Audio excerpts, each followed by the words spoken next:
जानिए कौन थे ओपेनहाइमर, परमाणु बम से क्या है लेना, क्यों हो रही है इनकी चर्चा। ऐसी कई फिल्में होती हैं जो कई नामचीन हस्तियों से प्रेरित होकर बनती हैं। ऐसी ही एक फिल्म बनी है ओपेनहाइमर, जो हॉलीवुड की हालिया रिलीज फिल्म है और दुनिया भर में इसकी चर्चा हो रही है। ये फिल्म अमेरिकी क्वांटम भौतिक विज्ञान पर बनी है और इसे बनाया है क्रिस्टोफर नोलन ने। ये फिल्म कैसी है ये तो आप लोग देखकर ही बता सकेंगे, लेकिन जूलियस रॉबर्ट ओपेनहाइमर की जिंदगी कैसी रही और कैसे उन्होंने इस मिशन को पूरा किया, आइए जानते हैं। ये बात है द्वितीय युद्ध की। उस दौरान अमेरिकी और मित्र राष्ट्रों को ये शक हुआ कि हिटलर की अगुवाई में जर्मनी एटम बम बनाने की तैयारी कर रहा है। क्योंकि उस दौरान युद्ध चल रहा था, इसलिए उसे रोकने के लिए जरूरी था कि अमेरिका खुद भी परमाणु बम बना सके। ये मिशन कामयाब भी हुआ।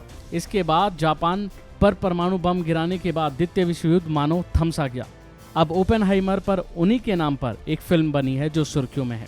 ओपेनहाइमर अमेरिका के न्यूयॉर्क शहर में 22 अप्रैल 1904 को एक यहूदी परिवार में पैदा हुए थे।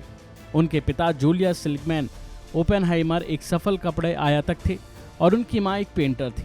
उनके दादा के बारे में बात करें तो वो 1888 को जर्मन से आए थे, बिना पैसे के, और उन्हें अंग्रेजी भी बोलनी नहीं आती थी। लेकिन एक टेक्सटाइल कंपनी में वो नौकरी करने लगे और उनकी माली हालत अच्छी होती चली गई, जिससे वो एक दशक के अंदर ही काफ़ी अमीर बन गए। जिसके बाद इनका परिवार 1911 में मैनहट्टन में रहने लगा। रॉबर्ट के अलावा उनके छोटे भाई फ्रैंक भौतिकविद थे।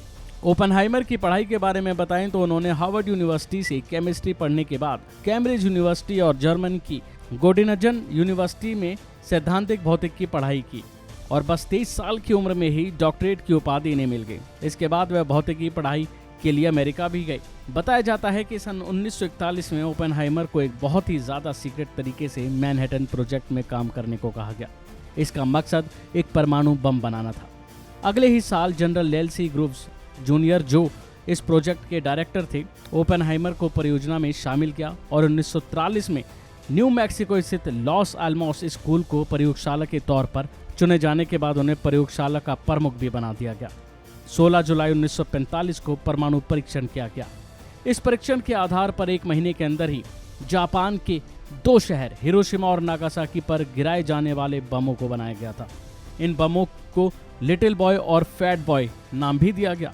इस फिल्म में उन्हें भगवत गीता का जिक्र भी करते हुए दिखाया गया है, जिसमें वो कहते हैं कि वो दुनिया को खत्म करने वाली मौत बन गए हैं। ये बयान उन्होंने 1960 के दशक में एक इंटरव्यू के दौरान दिया था।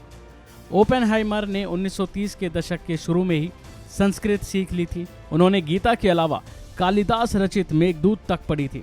18 फरवरी 1967 को 62 साल की उम्र में उनका प्रिंसटन न्यू जर्सी में गले के कैंसर से जूझते हुए निधन हो गया था। बहरहाल आपको बता दें कि जो परमाणु बम जापान में गिराए गए थे उसमें ओपेनहाइमर की मुख्य भूमिका थी। उन्होंने ही वो बम बनाए थे।